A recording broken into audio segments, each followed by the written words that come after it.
Pembicara berikutnya, pintar dan bermulti talenta. Wanita satu ini ialah seorang pianis, pemain akordeon, dan juga vokalis jazz, dan juga arsitek, dan juga aktivitas sosial. Menariknya, peran-peran tersebut dilakoninya dengan sangat baik. Dan kecintaannya kepada dunia musik didedikasikannya melalui tesisnya di bidang arsitektur. Dari Indonesia sampai ke Wina, mari kita sambut Imelda Rosalin.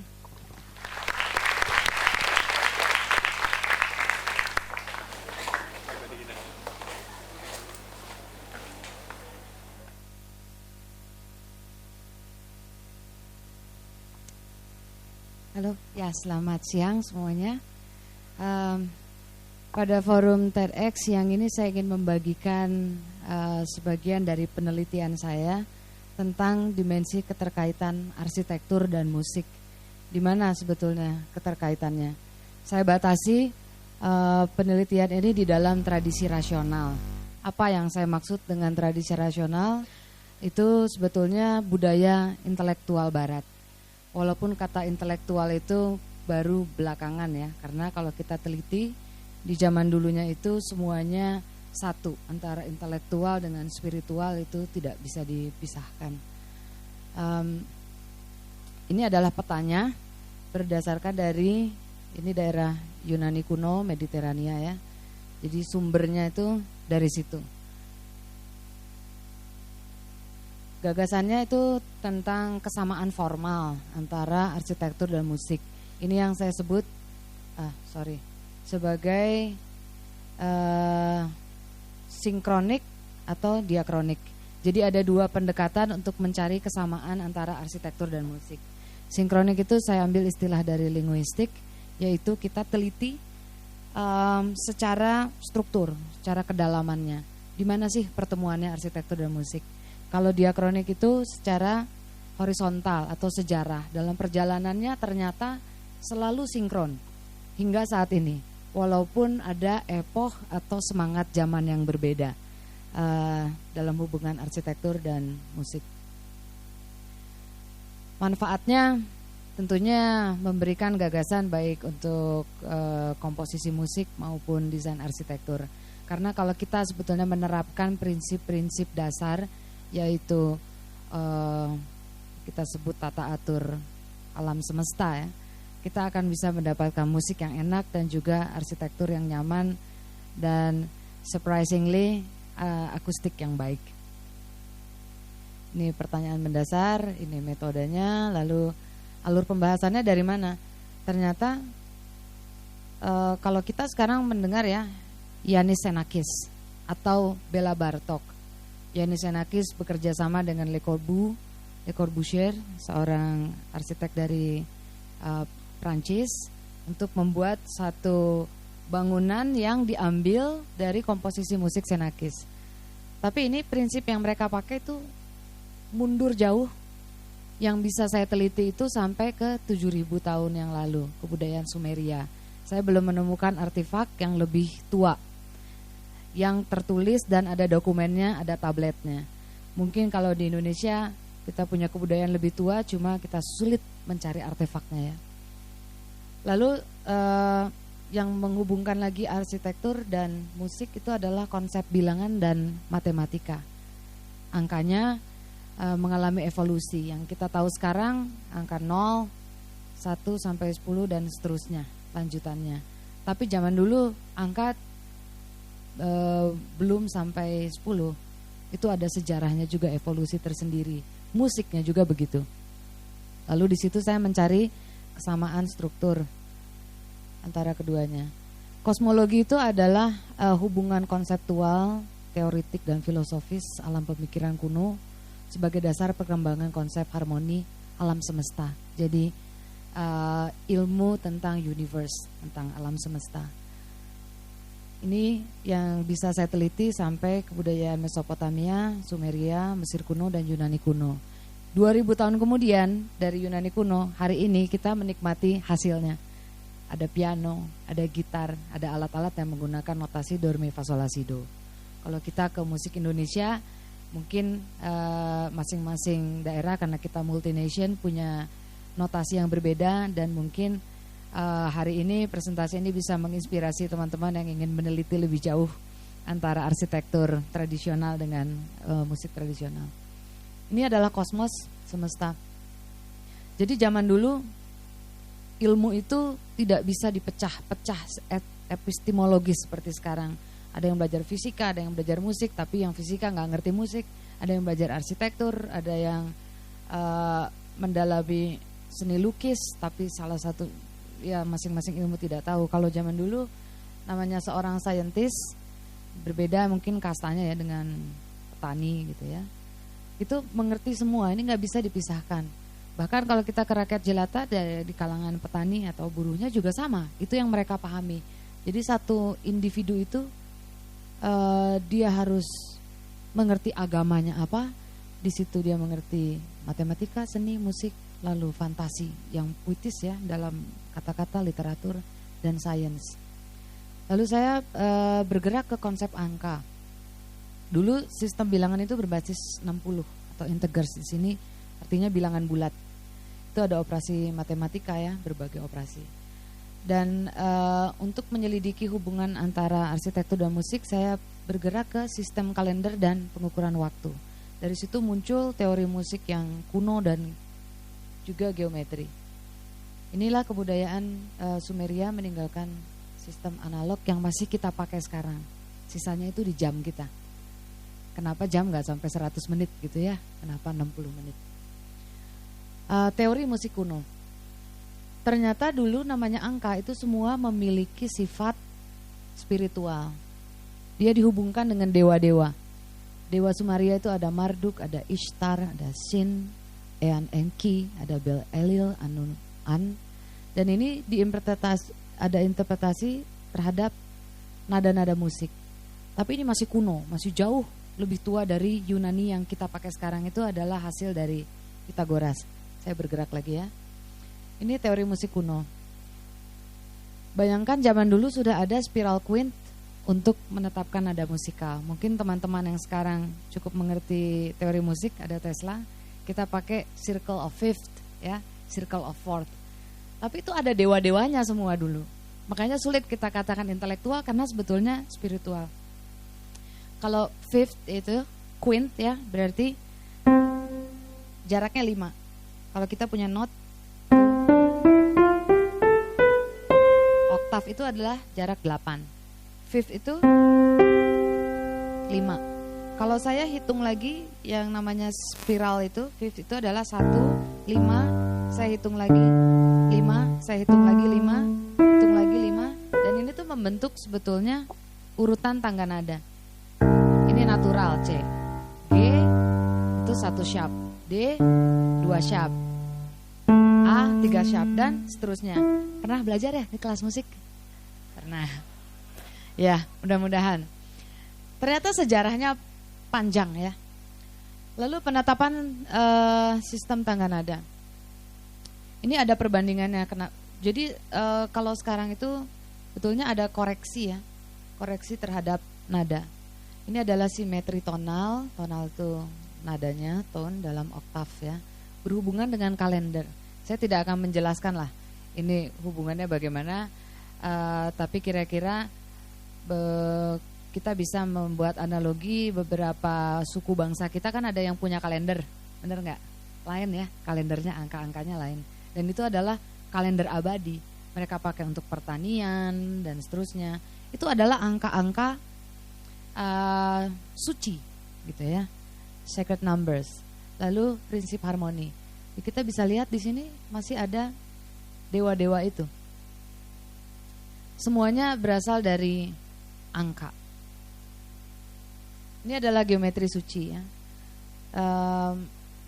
Dalam geometri suci angka-angka diaplikasikan dalam bentuk untuk menciptakan harmoni kosmos yang utuh. Bentuknya diambil dari alam. Lingkaran, segitiga sama sisi, lalu ada pentagram ya, ada heksagon, lalu ini ada prinsip yang dikatakan golden section. Itu sebetulnya semuanya dari matematika, tapi hingga hari ini masih prinsip yang diberlakukan oleh sekian banyak arsitek. Kebanyakan sekarang sudah melupakan karena udah ada modul bahan gitu ya, Yusing ya. Dan kita udah masuk di industri yang semuanya mengejar profit. Itu sangat disayangkan. Saya bergerak lagi ke contoh ini ya, ini adalah kuil sebetulnya Armenia. Ini dijadikan gereja, tapi sebetulnya asalnya ini bangunan yang disebut pagan, masih dengan dewa-dewa kunonya itu. Tapi diambil alih lah oleh agama Nasrani, dijadikan gereja orang Kristen. Padahal angka-angka di sini itu masih memakai prinsip dewa-dewanya yang dulu, yang lama. Oke, apa yang disebut dengan golden section ini gambarnya kurang jelas ya sebetulnya. Kalau saya gambarkan itu kita punya bujur sangkar, lalu diagonalnya saya tarik dengan jangka begitu ya. Saya ambil ke atas, itulah golden section, proporsi yang paling enak sebetulnya. Kita kalau lihat jendela, lihat kertas, lihat apapun, proporsinya itu kita anggap indah, beauty. Dan ternyata konstanta yang sama yang ada di golden section, itulah yang bisa kita temukan di notasi do re mi fa sol la si do. Konsep bilangannya all is numbers. Pythagoras ini adalah orang yang melakukan percobaan dengan string, lalu dia menetapkan proporsi. Proporsinya itu golden section, dan dia menghasilkan nada-nada dengan proporsi 5/6, 3/4, 1/6 dan seterusnya, menghasilkan nada-nada di musik Yunani kuno yang berkembang, itu yang dipakai oleh orang-orang barat. Jadi kalau saya mengatakan musik barat tuh yang saya maksud musik klasik ya, yang ada notasinya dan kita masih bisa melihat recordsnya sampai sekarang. Ada 5 elemen matematika, yaitu aritmatika, geometri, stereometri, sferis, dan musik. Sferis ini dia berputar gitu, putar terus, seperti bumi, seperti planet. Jadi ini nggak bisa dipisahkan sebetulnya. Oke, kesamaannya ada di mana? Itu yang kita pernah dengar Goethe mengatakan architecture is a frozen music. Arsitektur itu adalah musik yang beku. Jadi kita bisa mendengarkan musik dengan melihat arsitektur, merasakan keindahan yang sama dari proporsinya, komposisinya, dan seterusnya. Di dalamnya itu ada struktur matematis, struktur proporsi dan harmoni, kesamaan kognitif struktur antara keduanya ya, dan konsep komposisi. Aplikasi yang kita bisa lihat itu adalah golden section dan bilangan Fibonacci. Bilangan Fibonacci ini teori matematika ada 1, lalu 1, 1 begitu ya. Kita jumlahkan jadi 1 tambah 1, 2. Di bawahnya lagi dijumlahkan lagi. Ya, pernah belajar ya di kelas deret Fibonacci, mudah-mudahan ya. Ya. Dan ini ternyata bilangan Fibonacci ini sakti ya. Ada di semua elemen alam. Kalau lihat kalung saya ini kerang Nautilus. Ini ternyata golden section. Golden section itu hubungannya dengan deret Fibonacci. Jadi kalau kita melihat daun, kenapa uratnya demikian? Itu sudah diteliti. Di situ juga ada deret Fibonacci, ada golden section. Kalau kita lihat peredaran planet, peredaran bintang-bintang itu, semua benda-benda langit, itu yang diteliti oleh Copernicus, Kepler dan sebagainya, Alberti, itu juga ada deret Fibonacci. Jadi kalau kita dengar musik, ternyata dulunya sumbernya satu dari semesta ini. Itulah yang disebut sebagai satu order ya. Ini saya jadi nyambung juga sama Bang Ongki nih.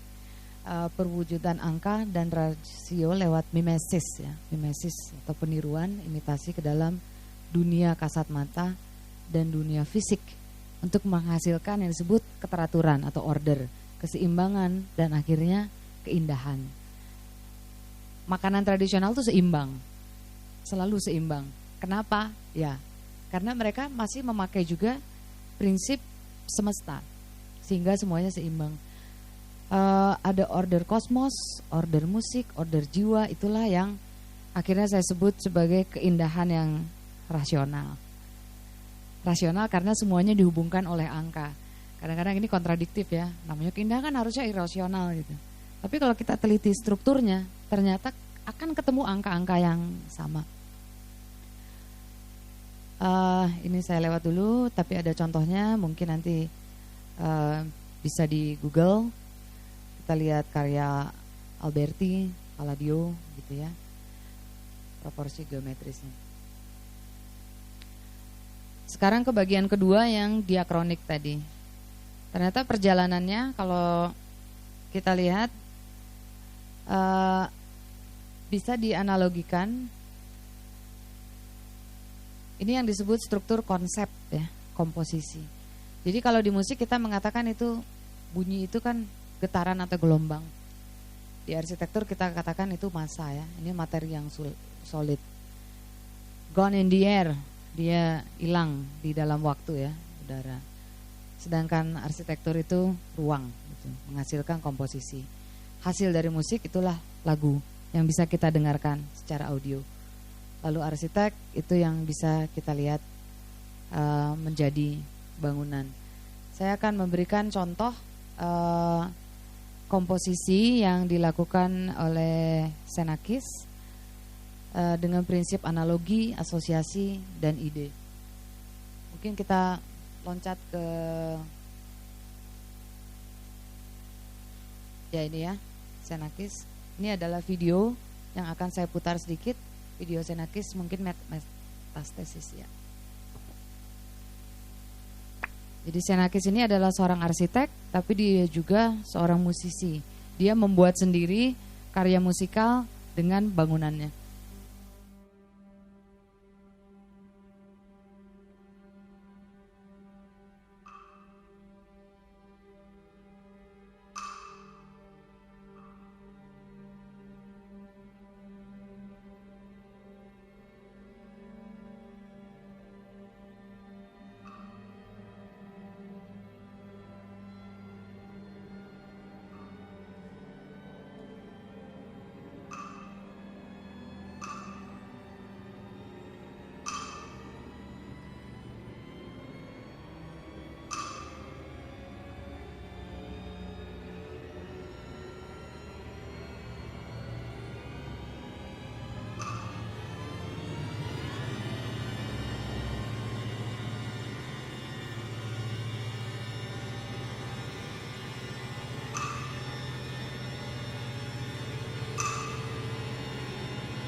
Xenakis itu kemudian dia bekerja sama ya, dia menjadi semacam prodigi lah dari Le Corbusier.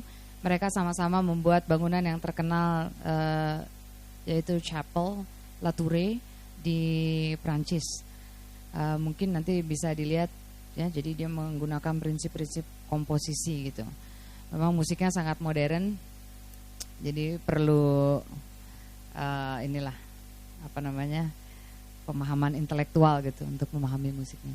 Lalu saya akan menunjukkan satu contoh lagi karya Bela Bartok, mungkin bisa bareng dengan audionya. Ada videonya ya. Ini diambil dari Bartok Music for Strings, Percussion and Celeste. Dia mengambil material untuk instrumentasinya ya, terhadap pendekatan cahaya dan ruang. Gitu. Kita dengarkan karya Bartok.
adalah manifestasi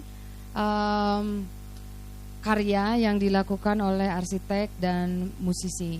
Tapi kalau kita mundur sedikit ke sejarahnya, sebetulnya kalau kita lihat di zaman barok ya, arsitektur dan musiknya itu selalu sama. Kalau kita lihat banyak ornamen, dalam musiknya juga banyak ornamen. Terjadi penyederhanaan di era klasik, musiknya juga demikian. Karya Beethoven itu lebih bersih begitu ya, tidak terlalu banyak ornamen dibandingkan dengan karya Bach pada zaman barok. Begitu juga era romantik. Jadi semoga paparan hari ini memberikan inspirasi baik kepada para arsitek maupun musisi, siapa tahu ingin berkolaborasi juga untuk kita semua yang ingin melanjutkan penelitian ke musik tradisi kita dan arsitektur kita. Terima kasih.